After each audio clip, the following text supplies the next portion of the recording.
Welcome to the FactoryHelp channel, Pilot-Operated Pressure Relief Valve. Main valve body, from where main oil will flow. The input is P and output is T, as shown in diagram. Pilot valve body. This will have pressure adjustment element. This part will decide when oil should pass through valve. Main spool, which will restrict the main flow of oil due to balance counter pressure. Orifices to restrict the flow path for drain site.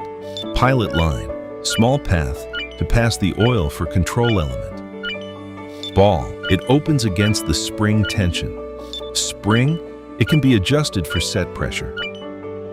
Spring chamber, where pilot spring is installed. Second pressure stage, the pressure relief valve can be unloaded or changed over to another pressure via port X. Electrically operated solenoid spool valve. The unloading through main spool is achieved by operating the bidirectional spool valve.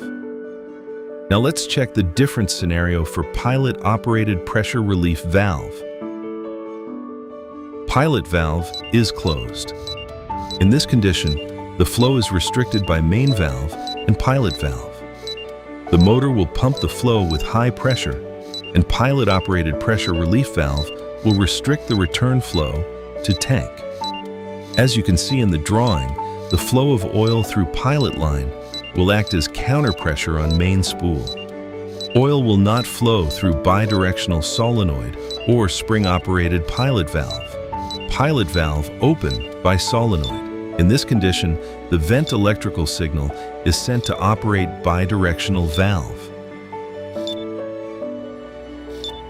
The bidirectional valve will move and allow oil to pass through pilot line and will allow main spool to open.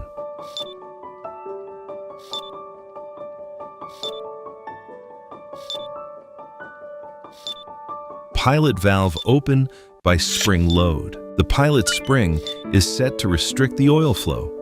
At certain pressure limit, the spring will move backward and allow the oil to pass through ball valve and pilot line, and eventually, the main spool will open.